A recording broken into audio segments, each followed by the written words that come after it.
We don't often pay much attention to refrigerators. They're just the box that holds the good stuff. But for one group of Chicago artists, this appliance is a canvas, enabling them to express their creativity and help those in need in Chicago. I sort of think that the refrigerator, as far as we're concerned, specifically is the idea of it provides a basic service, and there's a lot of people that don't have access to that service, and there's other people that are throwing that service away, basically, that utility and that appliance.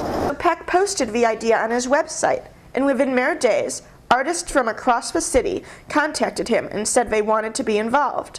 Weeks later, in a little used auto body shop on North Halsted, they set up a studio. The themes range from the warmth of a written word to film noir to graffiti art. Some of the artists see their work as continuing a past theme of combining their art with environmental conservation.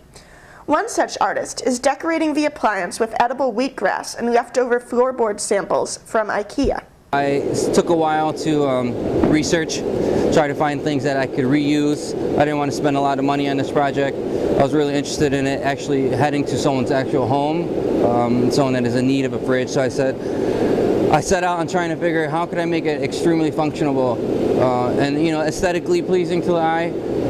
But my whole main reason was to make it function. But other artists say there's nothing unusual about decorating a refrigerator. It's just where their art happens to be.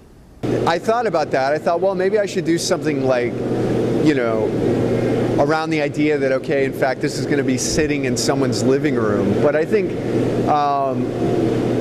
that may or may not be the case for any length of time. I think mostly I'm just interested in creating a piece of work that I'm inspired by and that inspires me. The refrigerators were completed in late February and are on their way to be displayed in a variety of small office buildings. In the case of the refrigerators, this is an architectural firm that specializes in rehabbing apartment buildings, and when they do that, they're under instructions from the developer to get rid of the old appliances and to put in new appliances.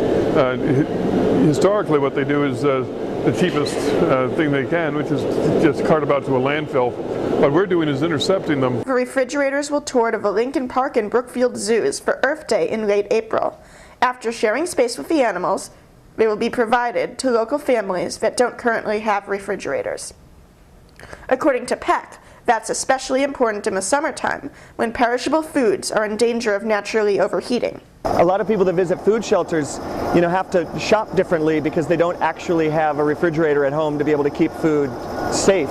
So they basically have to purchase smaller containers. They have to get a hold of, you basically have to eat differently, and so you take that for granted, obviously, if you've always had a refrigerator, but it's pretty interesting.